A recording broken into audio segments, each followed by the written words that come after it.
যদি আপনি নিজের জীবনে প্রকৃত বন্ধু নির্বাচন করতে চান তাহলে তার আগে দর্পণ আর ছায়া এই দুইয়ের বিশেষত্বর বিষয়ে জানাটা অত্যন্ত প্রয়োজনীয়। দর্পণ কি করে থাকে? যখনই আপনি দর্পণের দিকে তাকাবেন ও শুধুমাত্র আপনাকে সত্যের সাথে অবগত করাবে, ও আপনাকে কখনো মিথ্যে বলবে না। সেখানেই যদি ছায়ার কথা বলি তাহলে দেখুন ছায়া কি করে, সব সময় আপনার সাথে থাকে, কখনো আপনার সঙ্গ ত্যাগ করে না। এবার আপনার জীবনে যদি এমন কোনো বন্ধু আসে যে সবসময় আপনাকে সত্য কথা বলবে, আপনার অপগুণের বিষয়ে যদি আপনাকে বলে কিন্তু তাও সে সত্যিই বলবে, তাহলে তার উদ্দেশ্য কিন্তু আপনাকে দুঃখ দেওয়া নয়। সে আপনার অজ্ঞানতা, আপনার ভ্রম দূর করতে চায়। যদি আপনি কোনো অনুচিত পথে চলতে থাকেন তাহলে সে আপনাকে বাধা দিতে চায়। আর যদি সেই মিত্রই ছায়াসঙ্গীর মতো হয়, সে কখনোই সুখ দুঃখে আপনার সঙ্গ ত্যাগ করবে না। তার উদ্দেশ্য হলো সবসময় আপনাকে রক্ষা করা। তাই এরকম দর্পণ বা ছায়ার মতো কোনো বন্ধু যদি আপনার জীবনে আসে তাহলে তাকে কোথাও যেতে দেবেন না। সে আপনার জীবনকে সুখময় করে তুলবে। আর যদি আপনার জীবনে উপস্থিত বন্ধু এমন না হয় তাহলে তাকে নিজের থেকে দূরে করে দেওয়াই বাঞ্ছনীয়। তাহলে দর্পণ আর ছায়ার মতো প্রকৃত এবং ভালো বন্ধুকে নিজের জীবনে স্থান দিন আর আমার সাথে ভালোবেসে বলুন, রাধা রাধা। একটি সোনার মুদ্রা নিন, সেটা জলে ফেলে দিন, তারপর তুলে নিন, সেটা মাটিতে ফেলে দিন, আবার তুলে নিন, কাদায় ফেলে দিন, আবার তুলে নিয়ে হাতুড়ি দিয়ে তার উপর প্রহার করুন। তারপরেও সেই সোনার মুদ্রার মূল্য সেটাই থাকে যা আগে ছিল, তাই না?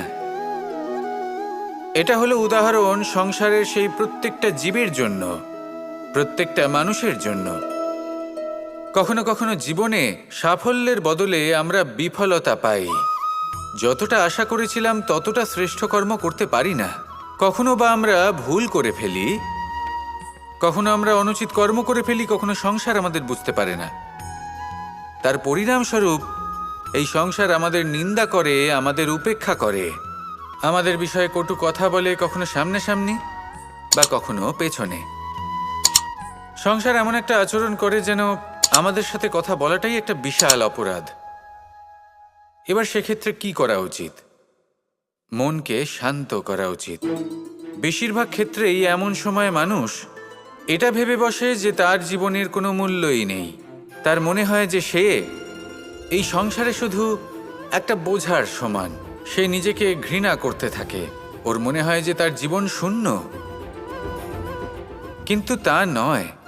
আপনি সোনার মুদ্রার মতো। যদি আপনার মধ্যে সেই গুণ থাকে, আপনি শ্রেষ্ঠ কর্ম করেন, আপনার মধ্যে সেই বিদ্যা থাকে, আপনি নিরন্তর প্রয়াস করেন, সৎকর্মের পথে এগোতে থাকেন, তাহলে আপনার নিজের যে মূল্য তৈরি হয় সেটা কোনো পরিস্থিতিতে কোনো ব্যক্তি আপনার থেকে কেড়ে নিতে পারবে না।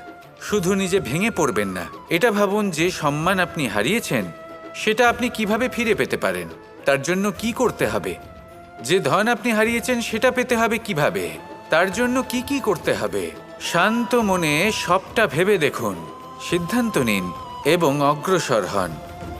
আপনি এই সংসারের কাছে তেমনই হয়ে উঠবেন যেমন আপনার কর্ম হবে। যদি তা শ্রেষ্ঠ হয় সবাই তাই ভাববে। আসুন আমার সাথে ভালোবেসে বলুন, রাধা রাধা।